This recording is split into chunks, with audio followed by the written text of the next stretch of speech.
Revanth సర్కార్ను BJP కూల్చదు, అది కూలిపోతే మాకు సంబంధం లేదు. కేసీఆర్ ఎమ్మెల్యేలను కాపాడుకోలేకపోయారు, ముస్లిం రిజర్వేషన్లను బరాబర్ ఎత్తేస్తాం. ఈ స్టేట్మెంట్ ని అసలు కరెక్ట్ చేసి వేయాల్సి ఉండాల్సింది. రేవంత్ రెడ్డి ప్రభుత్వాన్ని బీజేపీ ఎట్టి పరిస్థితుల్లోనూ కూల్చబోదని, అదే కూలిపోతే తమకు ఎలాంటి సంబంధం లేదని పార్టీ రాష్ట్ర అధ్యక్షుడు కేంద్ర మంత్రి జి కిషన్ రెడ్డి స్పష్టం చేశారు. శుక్రవారం శివం రోడ్లోని ఓ హోటల్లో బీజేపీ రాష్ట్ర కార్యాలయంలో కిషన్ రెడ్డి మీడియాతో మాట్లాడారు. ఎమ్మెల్యేలను కాపాడుకోలేని బీఆర్ఎస్ అధినేత కేసీఆర్ కు లోక్సభ ఎన్నికల్లో అంటూ కంటిన్యూ చూస్తున్నాం కదా. నేను ఎన్నట్లేంది కిషన్ రెడ్డి ఒక ప్రైవేట్ యూట్యూబ్ సంస్థకి ఇచ్చినటువంటి ఇంటర్వ్యూలో చూసినా ఏం ఫియర్సమ్ మాట్లాడుతున్నాడు అన్న. కానీ బాగా చాలా అంటే నాకు తెలిసి కొంత అగ్రెసివ్ గా వాస్తవం అది అవసరం. అంటే మేము ఫస్ట్ నుంచి కూడా మొత్తుకునేది చాలా అగ్రెసివ్ గా పోవాల్సిన అవసరం ఉందని చెప్పేసి మొత్తుకుంటా ఉన్నాం. ఓట్లు అడిగే నైతిక హక్కు లేదన్నారు. ఈ ఎన్నికల్లో బీఆర్ఎస్ కు ఒక్క సీటు కూడా రాదని, రాష్ట్రంలో బీజేపీ 2 అంకెల సీట్ల సాధిస్తుందని ధీమా వ్యక్తం చేశారు. బీజేపీకి ప్రజల ఆదరణ పెరుగుతుంటే బీఆర్ఎస్ కాంగ్రెస్ పార్టీలు ఓర్వలేకపోతున్నాయన్నారు. సికింద్రాబాద్ లోక్సభ నియోజకవర్గంలో తాను ఎలాంటి అభివృద్ధి చేయాలని నిందలు మోపుతున్నానని, అది వాస్తవం కాదని, అభివృద్ధి సంక్షేమ లక్ష్యంగా పనిచేశారని తెలిపారు. 720 కోట్ల రూపాయలతో సికింద్రాబాద్ రైల్వే స్టేషన్ ఆధునీకరణ, 450 కోట్ల వ్యయంతో కాచిగూడ రైల్వే స్టేషన్, 350 కోట్ల రూపాయలతో నాంపల్లి రైల్వే స్టేషన్ ఆధునీకరిస్తున్నామని వివరించారు. ఎంఎంటీఎస్ 2వ దశకు కేంద్ర ప్రభుత్వమే పూర్తిగా నిధులు భరించి అభివృద్ధి చేస్తుందన్నారు. ఎంఎంటీఎస్ ను యాదాద్రి వరకు పొడిగించడానికి చర్యలు తీసుకుంటామని చెప్పారు. అంబర్పేట ఫ్లైఓవర్ నిర్మాణ పనులు జిహెచ్ఎంసీ వల్లే ఆలస్యం అవుతున్నాయని, వీటిని త్వరగా పూర్తి చేయాలని ఇప్పటికే జిహెచ్ఎంసీ కమిషన్ ఆదేశించామని ఆయన తెలిపారు. బీజేపీ అధికారంలోకి వస్తే రిజర్వేషన్లు ఉండవని కాంగ్రెస్ తప్పుడు ప్రచారం చేస్తుందని, మధ్య భ్రమించిన వాళ్లే ఇలాంటి మాటలు మాట్లాడతారని మండిపడ్డారు.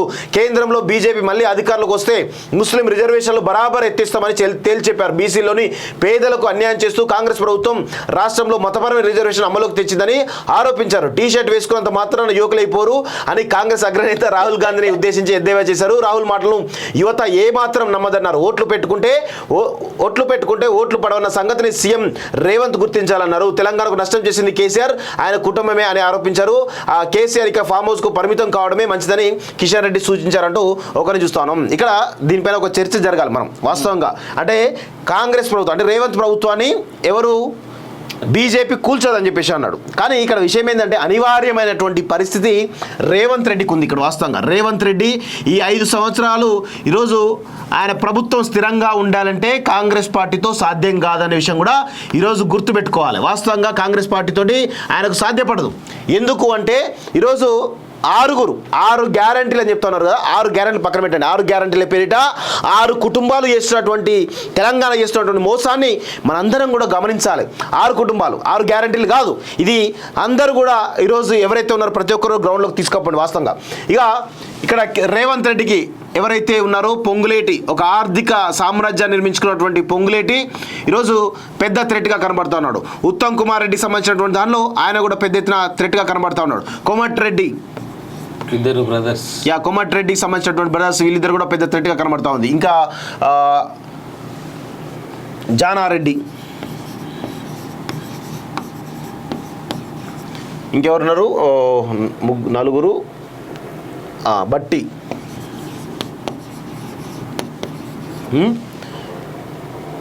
1 2 3 4 5 ఇంకొకరు కావాలి. ఎవరున్నారు మెయిన్ మినిస్టర్స్ ఎవరున్నారు? ఇంకా మర్చిపోతున్నాం. కొండ సురేఖ కాదు, బట్టి, ఉత్తము, కోమటిరెడ్డి, తర్వాత మన పొన్నం ప్రభాకర్, ఇంకా పొంగులేటి అయిపోయి అంతే. శ్రీధర్ బాబు కూడా చాలా సైలెంట్ గా పావులు కలుపుతున్నది శ్రీధర్ బాబు, జానారెడ్డి ఇద్దరే. ఎస్.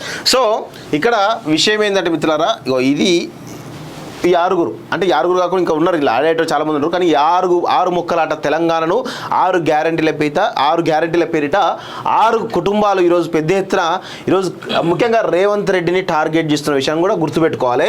ఇక్కడ చాలా విషయం ఏంది అంటే అసలు వీళ్ళెవరు కూడా రేవంత్ను కనీసం ముందుకు కదలేని పరిస్థితి కనబడతా ఉంది. ఆయన ముడ్డి కింద పెద్ద మంట పెట్టుకొని రోజు ఉన్నట్టే కనబడతా ఉంటుంది. వాస్తవంగా వీళ్ళ ప్రాబల్యం, వీళ్ళు చేస్తున్నటువంటి రాజకీయాల ముందు రేవంత్ రెడ్డి నిలబడతాడా లేదా అనేది కూడా కొంచెం డౌట్గా కనబడుతుంది. కానీ రేవంత్ రాజకీయ చాణక్య ముందు వీళ్ళెవరు కూడా ఆయనకు సరితూగేటువంటి అవకాశమే లేదు వాస్తవంగా చెప్పాలంటే. వాస్తవంగా కూడా అంత అంటే ఈరోజు ఒక కేసీఆర్ 100 మంది కేసీఆర్లు కలిస్తే ఒక రేవంత్ రెడ్డి, 100 మంది కేసీఆర్లు కలిస్తే రేవంత్ రెడ్డి అనే విషయం కూడా గుర్తుపెట్టుకోవాలి. కానీ అంటే ఈయన రాజకీయాలకు వచ్చినటువంటి 2006, 2005లో రాజకీయాలు రావడం దాదాపు 16-17 సంవత్సరాల వ్యవధిలోనే ఈయన సీఎం అవ్వడం అనేది మామూలు విషయం కాదు. అది కూడా ఎలాంటి పొలిటికల్ ఆయనకు ఆ వారసత్వం లేకుండా కేవలం అంటే ఆర్థికపరమైన అంశాలు తనే చూసుకోవాలి, రాజకీయపరమైన అంశాలు తనే చూసుకోవాలి, రాజకీయ వ్యూహాలు తనే చూసుకోవాలి. అంటే ప్రతి దానిలో కూడా ఈరోజు ఆయనకు గురువులు ఉండొచ్చు, చంద్రబాబు లాంటి గురువులు కానీ ఇంకా వేరు లాంటి గురువులు ఉండొచ్చు. కానీ ఈరోజు ఈయనే అంత ఇండివిజువల్గానే దాదాపు 16-17 సంవత్సరాల కాలంలో సీఎం అవడం అనేది మామూలు విషయం కాదు. ఏ లెవెల్లో ఆయన మొత్తం మేనేజ్మెంట్ కానీ ఆయనకు సంబంధించిన వ్యూహాలు రచిస్తున్నాడో ఒక్కసారి మనం గమనించాలి. అయితే ఇక్కడ విషయం ఏంటంటే ప్రస్తుతం ఈయన సీఎం వరకు ఎదగడం ఓకే.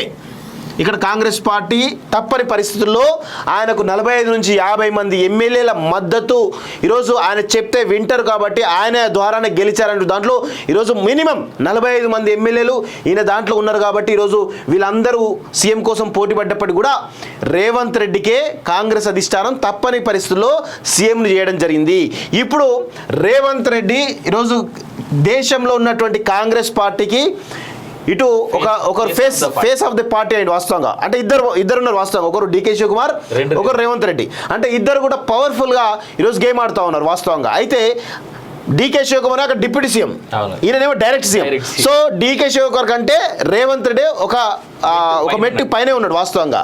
అయితే ఇక్కడ విషయం ఏంటంటే మిత్రులారా, ఇప్పుడు ఈయనకు ఒక గురువు అవసరం పడ్డది. ఈయనకు ఇప్పుడు ఒక గురువు అంటే ఎవరైతే గాడ్ ఫాదర్ లా అని అంటాం కదా మనము, ఇప్పుడు ఈ సీఎం అయిన తర్వాత ఆయనకు గాడ్ ఫాదర్ యొక్క అవసరం పడ్డది. సో ఇప్పుడు ఆయన ఖచ్చితంగా ఈరోజు చంద్రబాబు నాయుడునా లేకపోతే ఇంకెవరిని రాహుల్ గాంధీనా ఎవరినో ఒకరిని గాడ్ ఫాదర్గా గుర్తించాల్సిన అని తీసుకోవాల్సిన అవసరం ఉంది వాస్తవంగా. వాళ్ళు నిజాయితీగా ఈయన లిఫ్ట్ చేస్తే ఈ 5 సంవత్సరాలు కాకపోతే ఇంకొక 10 సంవత్సరాలు సీఎంగా ఉంటాడు కావచ్చు అనుకుందాం. కానీ చంద్రబాబు నాయుడు అనుకుందాం, ఎగ్జాంపుల్ చంద్రబాబు నాయుడు అని అనుకుందాం, చంద్రబాబు గురువుగా ఉన్నాడు అనుకుందాం. కానీ ఇది ఎంతవరకు అంటే కేవలం 10% మాత్రమే పనిచేస్తుంది తప్ప 90% పనిచేయదు. ఎందుకంటే చంద్రబాబు ఆల్రెడీ ఎన్డీఏ కూటమిలోకి పోయిండు కాబట్టి ఇక్కడ అసలు సమస్య లేదు. ఈయనే కాంగ్రెస్ పార్టీలో ఉన్నటువంటి రేవంత్ రెడ్డికి ఎంతో కొంత కేవలం మోడీకి రేవంత్ రెడ్డికి మధ్య ఒక గ్యాప్ను తగ్గించడానికి మాత్రమే ప్రయత్నం చేస్తే తప్ప సో ఈయనకు ఒక గాడ్ ఫాదర్గా ఉండడం కష్టమవుతుంది. ఇక రాహుల్ గాంధీ విషయానికి వచ్చినట్లయితే రాహుల్ గాంధీ అంత ఈజీగా ఇక్కడ ఒక స్థిరమైనటువంటి ప్రభుత్వాన్ని ఏర్పాటు చేయడానికి రాహుల్ గాంధీ రేవంత్ రెడ్డికి అంత ఈజీగా మ్యాండేట్ ఇస్తానని చెప్పేసి సపోర్ట్ ఇస్తానని చెప్పేసి నేనైతే అనుకోను. సో ఇప్పుడు రేవంత్ రెడ్డి కనబడుతున్న ఆప్షన్ ఎవరైనా ఉన్నారు అంటే అది కేవలం మోడీ మాత్రమే. మోడీ సపోర్ట్ ఉంటే తప్ప ఆయన ఇక్కడ తెలంగాణలో ప్రభుత్వాన్ని సుస్థిరంగా నడపలేడు. సో అది కాంగ్రెస్లో ఉండి చేస్తాడా, బీజేపీలో ఉండి చేస్తాడా, లేకపోతే ఇండిపెండెంట్గా మహారాష్ట్ర లాగా కూటమిలాగా చేస్తాడా అనేది తర్వాత విషయం, రానున్న రోజు తెలిపోతుంది వాస్తవంగా. కానీ ఇప్పుడు గాడ్ ఫాదర్ విషయంలో రేవంత్ రెడ్డికి ఒక విషయం ఖచ్చితంగా అవసరం పడుతుంది. ఇదే చర్చ బలంగా జరుగుతూ ఉంది. దీన్ని అందరం కూడా గుర్తుపెట్టుకోవాలి.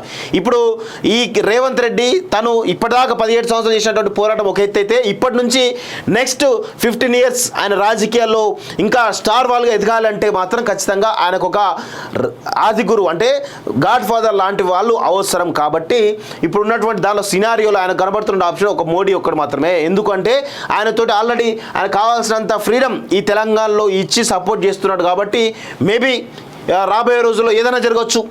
మరి కాంగ్రెస్లో ఉండి మోడీ సపోర్ట్ తీసుకోవచ్చు, కాంగ్రెస్ నుంచి బీజేపీలో జంప్ అయ్యి మరి అది కూడా చేసుకోవచ్చు, అక్కడ కూడా ప్రభుత్వం ఫామ్ చేయొచ్చు, లేదంటే ఈరోజు సిండేలాగా ఆ వ్యవహారం కూడా చేయొచ్చు. ఆ ఆప్షన్ చాలా ఉన్నాయి వాస్తవంగా.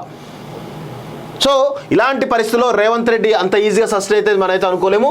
ఇది 6 గ్యారంటీలు కాదు, తెలంగాణలో 6 కుటుంబాల లొల్లి అనేది ఈరోజు మనందరం కూడా గుర్తుపెట్టుకోవాల్సిన అవసరం ఉంది. ఇంకా చాలా విషయాలు ఉన్నాయి, ఇంకా కొన్ని పేర్లకు సంబంధించిన కొన్ని గుర్తురాలి వాస్తవంగా. జగ్గారెడ్డి లాంటి కానీ వాళ్ళు కానీ ఇంకా చాలా ఉన్నాయి వాస్తవంగా. యా.